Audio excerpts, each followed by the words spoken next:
Good morning, Morai v'Rabotai, Beruchim, Habaim. Welcome everyone. We are continuing on Masechet Succah, and we are on Daf Mem Aleph, Amud Aleph.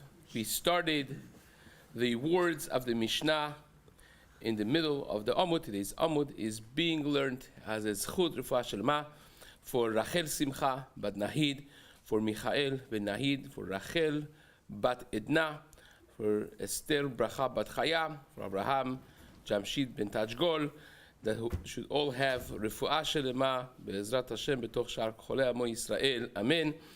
Today's Amud is also been dedicated for Aliyat Neshama of Jacqueline bat Avraham ve'Akdas, that her Neshama should have an Aliyah. This month's learning of the community has been graciously dedicated by the Cohen family, Dayan family, Shrei family. It should be an ultimate zchut for all of their mishpachot.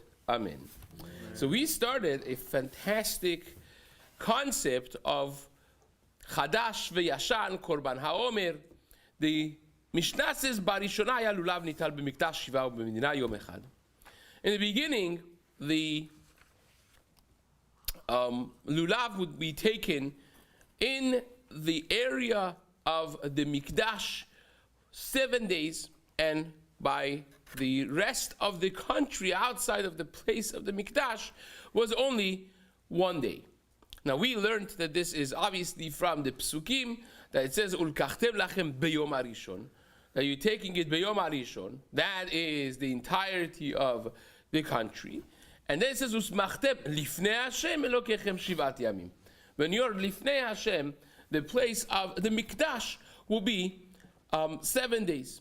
And says the Mishnah, Mishachara Bet HaMikdash, from the day that the Bet HaMikdash was destroyed, Hitkin Rabban Yochanan ben Zakkai, the Nasi of the time, who was Rabban Yochanan ben Zakkai, we spoke about this yesterday, he instituted that everywhere you should take the lulav et Agadas Arava, the Arba Minim should be taken just like the Makom HaMikdash was 7 days. Zecher LeMikdash, to remember the Mikdash, it should be taken 7 days all over the place. That is Midrabanan, according to this language of the Mishnah that we're learning, Hitkin, that he instituted. It sounds like it is the Rabbanan. We have to see it further in the Gemara, and says the Mishnah, V'she'eh yom hanaf kulo asur. Another thing that should be, because of this concept of Zecher LeMikdash, is that Yom Hanaf, it will be Kulo Asur. What does that mean? It means when you had the Beit HaMikdash, there is a very specific Korban that would be brought, that unlike other Korbanot, which is either a Korban Tzibur for atonement or for Zchira, this is a Korban that's Matir. It's Korban HaOmer. Bring from Tevuah Chadasha. The barley usually is earlier than wheat, so you take a korban from barley, the fresh barley that grew, and you bring it to the Beit HaMikdash as Korban HaOmer, and from the moment of bringing Korban HaOmer, now you could use the Tevuah HaChadasha. You could bring, you could now eat all of the Tevuah that has been sprouting and growing after Pesach. This hence the concept of Chadash ve'Yashan, right? There's really an Isur Deoraita to eat Yashan until the second day of Pesach, which would be Tetzayin Baboker, until you bring the Korban. Now, Rabbi Yochanan ben Zakkai instituted that the entire day of Tetzayin ben Nisan should be Asur. No, normally you will bring a korban in the morning and you're good to go, right? Now, if you don't have korban, what becomes the halacha?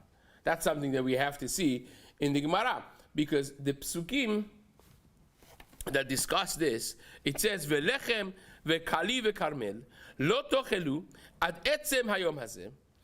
Don't eat lechem, kali vekarmel, any produce from the wheat, kali, karmel, all of the 5 minim, you should not be eating at etzem hayom hazeh, until this day.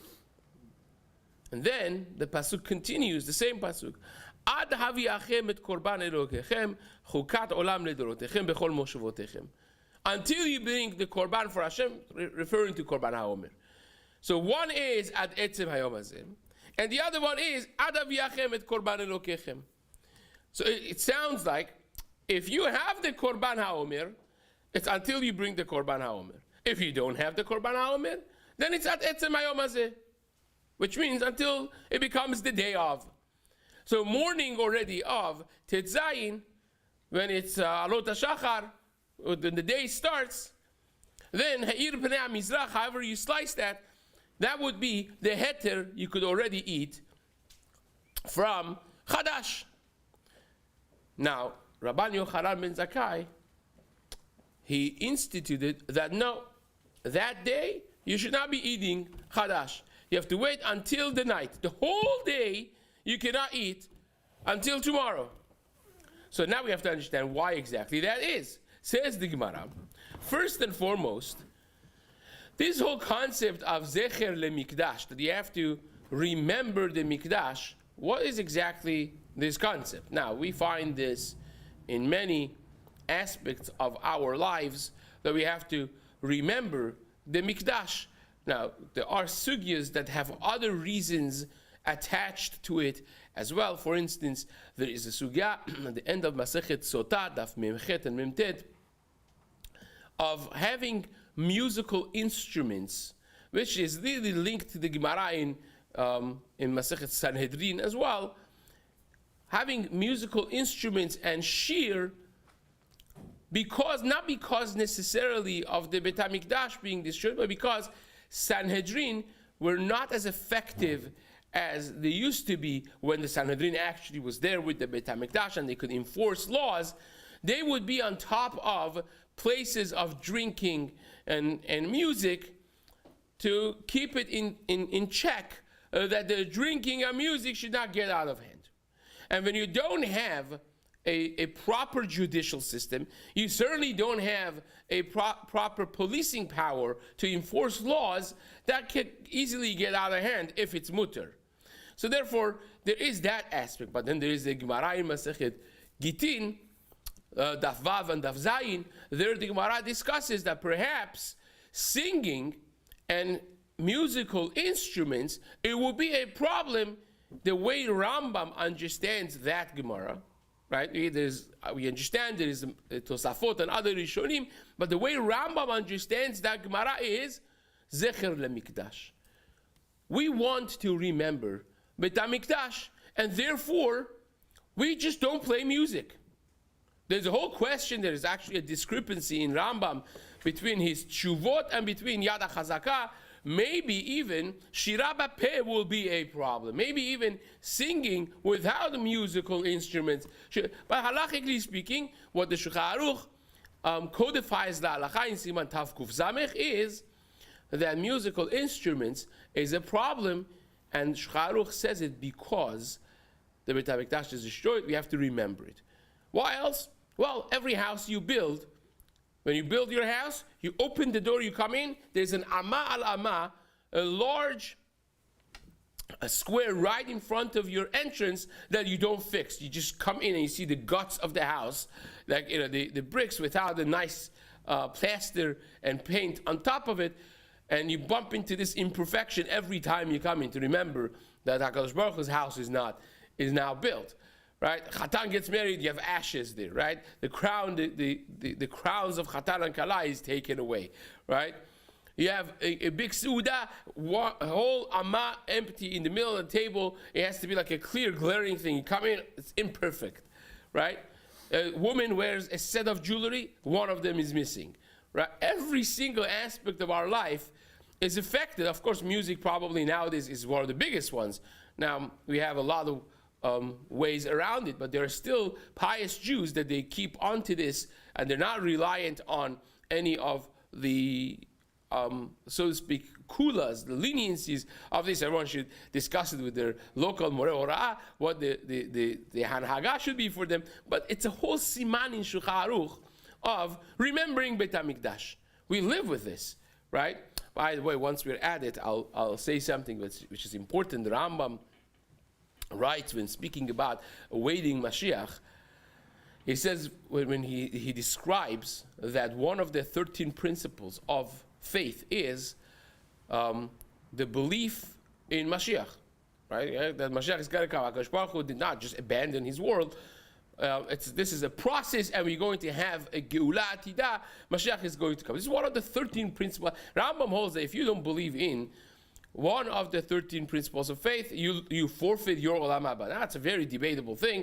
Other Rishonim and the Gdolei Achronim debate this within parameters of what are the principles of faith, and what if someone is misguided, and so on and so forth. This is the famous words of the Brisker Rav, his father, Reb Chaim Brisker, that he said that Nebacha Afikoros is Oichel Afikoros in Yiddish. He said, even a Nebacha Afikoros, if you're Afikoros, even if it's not your fault, still you don't have the stuff that gives you Olam Haba. But Rambam doesn't stop there. Here is a very powerful Rambam. Listen to this. Rambam writes, and I quote, V'chol mi she'eino ma'amin bo. Anybody that doesn't believe in Mashiach, you listening well? Or, which means you do believe in Mashiach, eno mechake biato. You are not awaiting Mashiach's coming. That means you say, well, Mashiach definitely 100%, 1,000% is going to come. But I'm just going about my day. He'll come and he'll come, right? When he'll come, I'll have the red carpet. I'll have whatever it is that I need to have. I'll go to Yerushalayim, right? I'll abandon my home in the flats, right? But you're not waiting for him. You're not stopping. It's not affecting your day-to-day life. Rambam says, not only you are kofir, not only you're kofir to this, but you're kofir to the entirety of the Torah of Moshe and all the Nevi'im. So the obvious question is, what are you kofir? Kofir means denier. That's what it means. The Rambam is very careful in how he uses his words. Kofir means someone that is, what am I denying? I'm not denying the Mashiach is going to come. Mashiach is going to come. He is for sure going to come. 100,000% is going to come. I'm just going about my day until he comes, right? So what am I denying? Why am I, you could say I'm a horrible person, but I'm not denying anything. What am I denying? So what Shlomo Zatzal used to say, says if you have something that your life depends on. Imagine a person that Rahman Litzlan, they found a growth in his body, and he's going for a biopsy, and he has to be checked if it's benign, if it's not benign, chas v'shalom, and he's waiting for that mail to come. Back then, when he said it, there was no there's no emails and text. So you're waiting for the results to come. How many times a day do you run to that mailbox to check it? Tens of times, because I need it.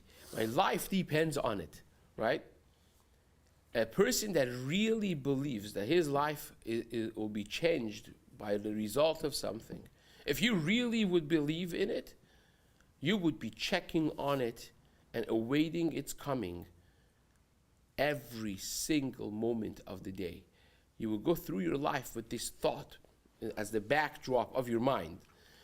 And if you don't, maybe it means you don't really believe in it.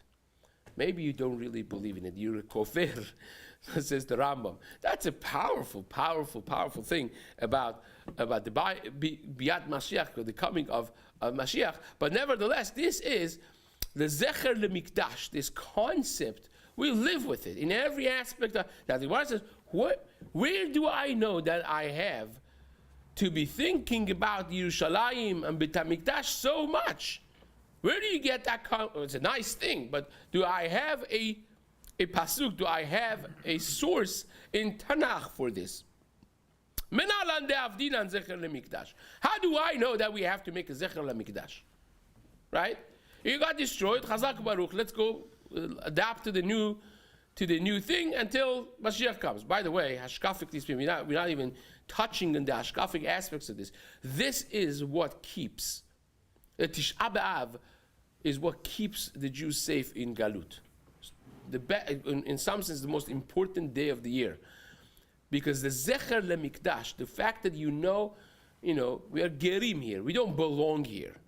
We are waiting for Mashiach and for the Beit HaMikdash every single day. When you know that, a prince that's out of the palace has been lost, and he remembers every day that he has a palace to go back to. He doesn't get in the trenches with the mud and do meaningless things, because he's planning on going back. He's going to never lose himself as a prince and think that he's a commoner to get involved with things that are not princely, right? We don't think about it in those terms when we talk about Zecher LeMikdash. Zecher LeMikdash is not for HaKadosh, it's for us.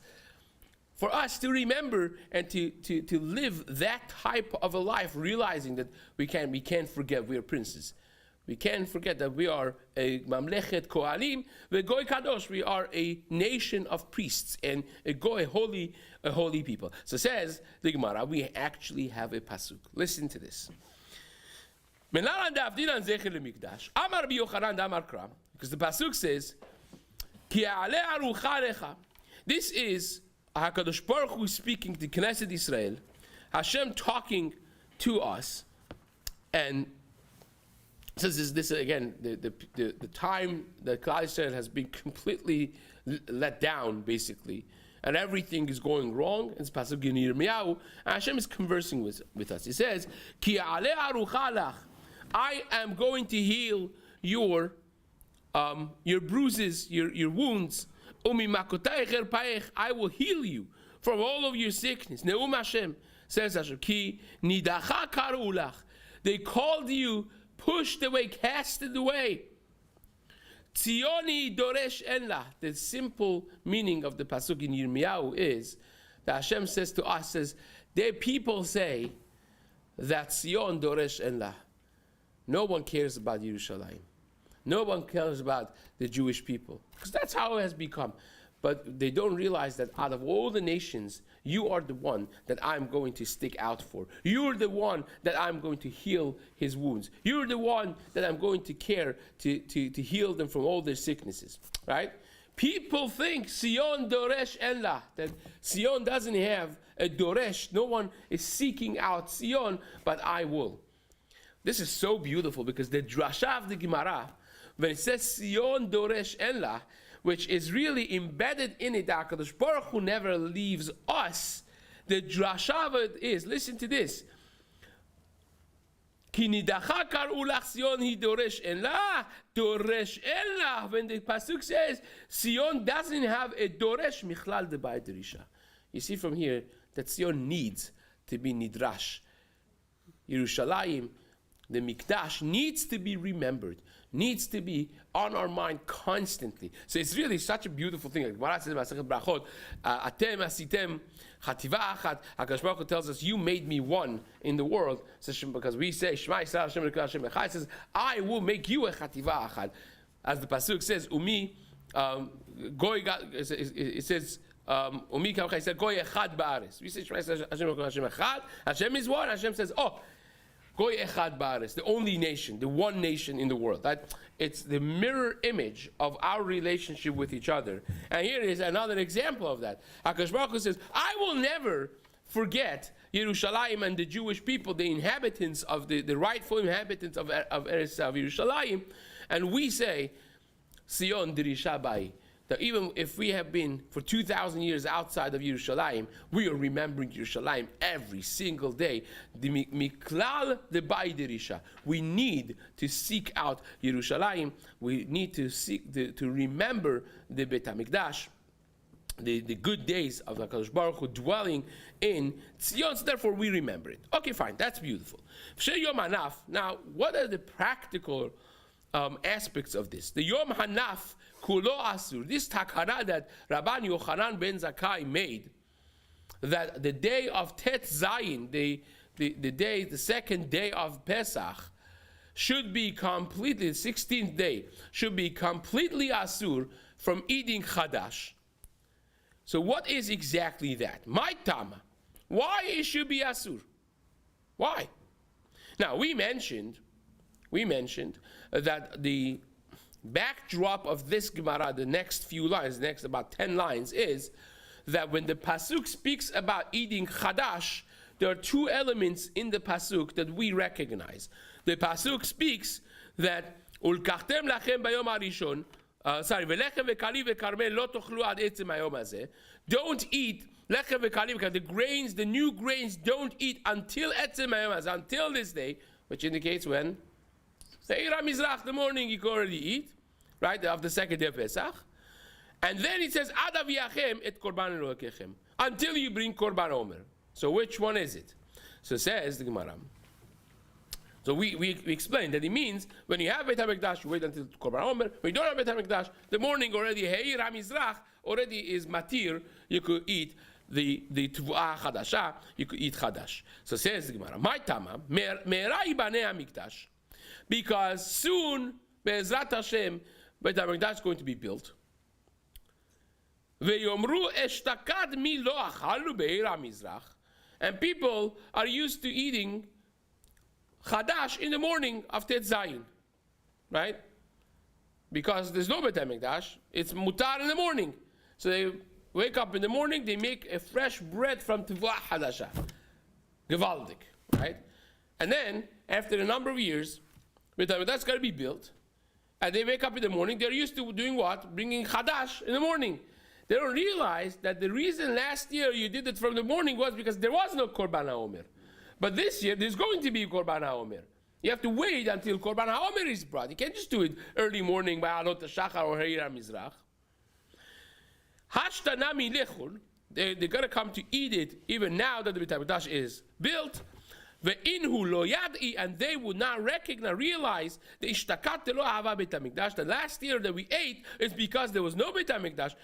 And Heir HaMizrach hitir, and the beginning of the day, Heir HaMizrach is the expression that the east basically has been lit up. That's like, the beginning of the day. And Heir HaMizrach would be mutar already to do Chadash when there's no Beit HaMikdash. Hashtag Beit HaMikdash. But now that we have the Beit HaMikdash, Omer Matir, you have to wait for Korban HaOmer for it to become mutar. Now, the Gemara says, wait a second, fine, Chazaku Baruch, that sounds very good. But what's the practice? Exactly. What happened? When was the Beit HaMikdash built over here, right? When was the Beit HaMikdash built? The Ivni Emat. When was it built? Ilema de Ivni Beshitzar. If you say that it was built, Beit HaMikdash, on the 16th, which is the day of bringing of the Korban HaOmer, so what's the chashash? They wake up in the morning, there's no Beit HaMikdash yet. Is Heir Mizrach, the light comes, there's no Beit HaMikdash yet. They want to make their bread, there's no Beit HaMikdash yet. Can they? Of course they could eat. When there's no Beit HaMikdash, the day hits and you could eat. Heir Mizrach is matir, so what's the chashash? Right? Hara hitir Heir Mizrach, ela de ivni bechamisar. No. We have to say that it was built not on the 16th, but on the 15th. So says the Gemara. And 15th, we're talking about the case that it was built. The Gemara says, well, if it was built yesterday, right? So the Beit HaMikdash is up and running. The latest they could bring the Korban Omer normally is Chatzot. Right? In the Beit HaMikdash, things were moving, right? So the latest possible time, if you don't know, if you're not in Yerushalayim, and you don't know if they have brought Korban HaOmer yet or not, right? So what do?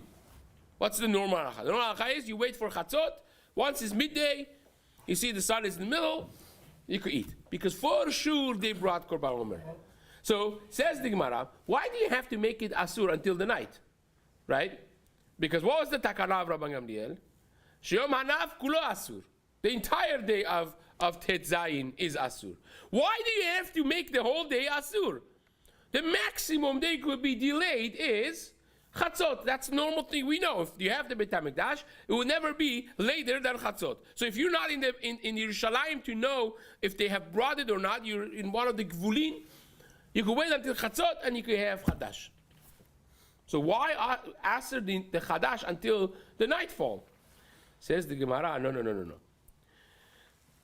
First of all, says, how do I know that's Chatzot and not more in a regular year?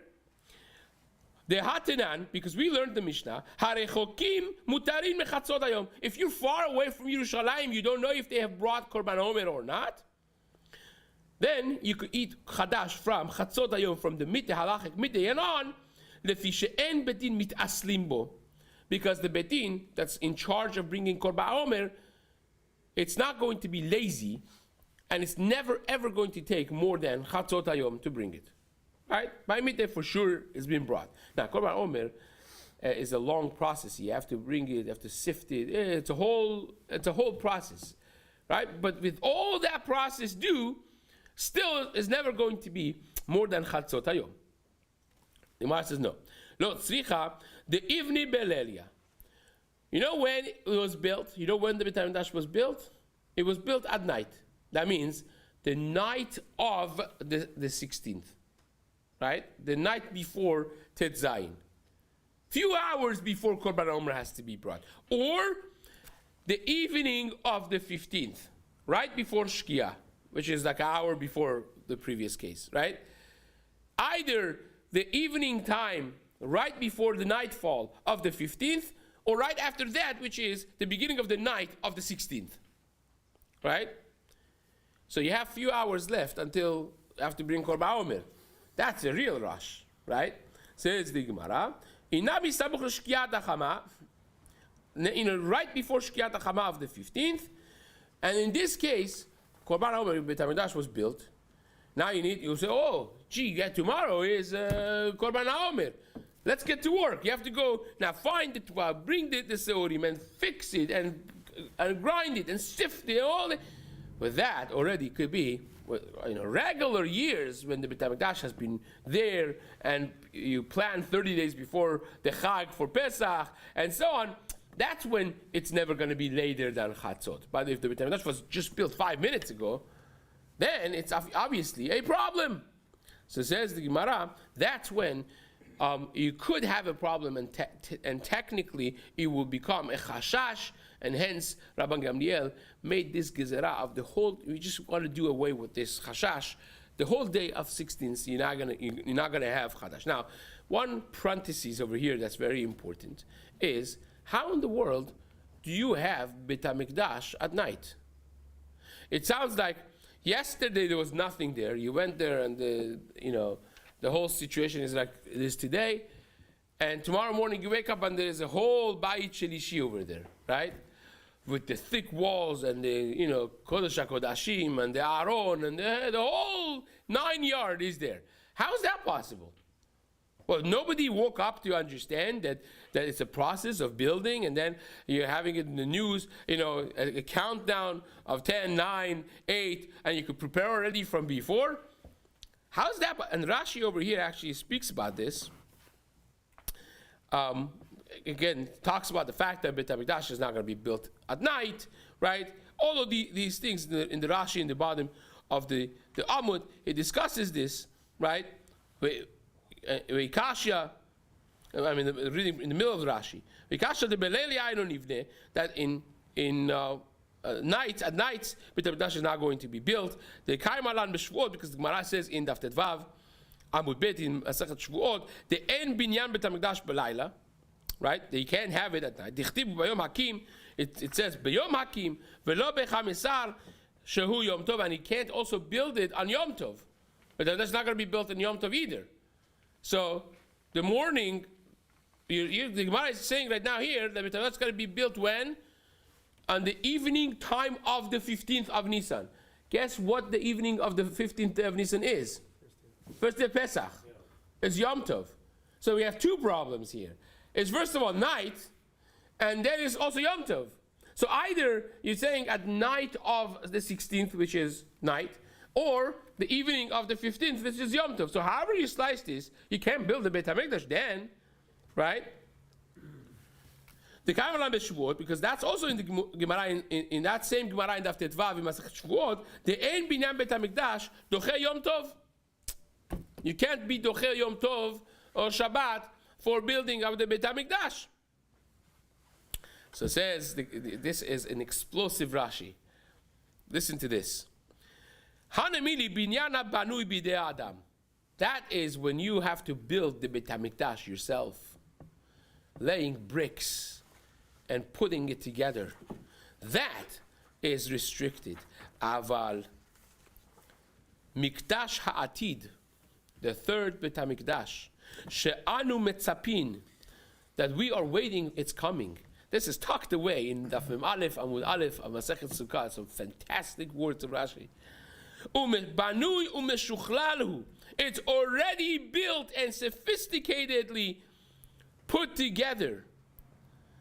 And Yigale v'yavo mishamayim is going to appear and come down from Shamayim. Shenemar, as it says in the pasuk Shemot Tetvav, Mikdash Hashem konenu yadecha.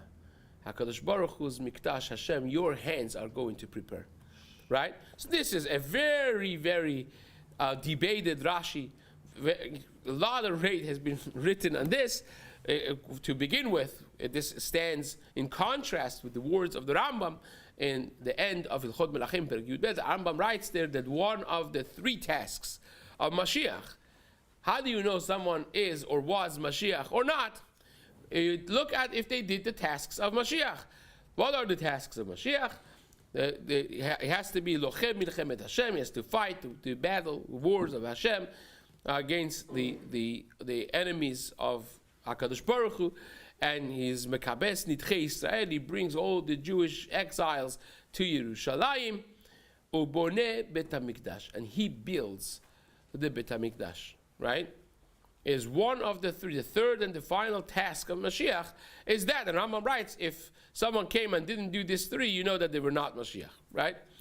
And so on. So that, but that is, simply put, is that the Torah is going to be built by us. Rashi over here says, no, the Bayit Shlishi is going to appear from Shamayim directly and ready and prepared. So therefore, you could have it at night. You could have it on Yom Tov. You could go to sleep on the 15th of thing after your seder, and you wake up to see a beautiful, glorified, amazing Bayit Shlishi, and you're like, gee, we have to bring Korban HaOmer. That part is not going to have from Shamayim. That part you have to do yourself, and therefore Rabbi Yochanan ben Zakkai was betaken sheyom anaf kulo asur. Tomorrow we'll see a completely different approach to understanding of the words of Rabbi Yochanan ben Zakkai, Be'ezrat Hashem, in the next shiur.